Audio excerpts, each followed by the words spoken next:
हाँ तो finally AI plus भी अपनी सेकंड सीरीज लिया है फोन की AI प्लस नोवा 2 के नाम से। देखने वाले हैं इस फोन में के फीचर होने वाले हैं, तो करते हैं फटाफट से वीडियो को स्टार्ट। अगर इस फोन की डिस्प्ले की बात करें तो 6.7 इंच की LCD डिस्प्ले होने वाली है, जो कि HD प्लस डिस्प्ले होने वाली है।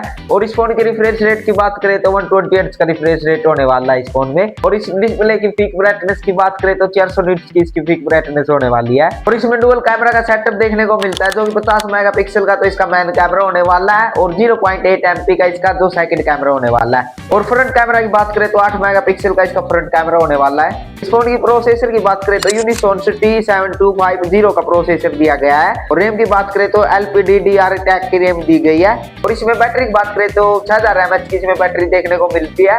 और प्राइस की बात करें तो ये लॉन्च होने वाला है 5999 में, लेकिन ये 5999 में तो एक दो दिन ही रहने वाला है। बाद में इसकी प्राइस बढ़कर 7999 हो जाएगी। तो आज की वीडियो में इतना ही, मिलेंगे अगली वीडियो में, बाय।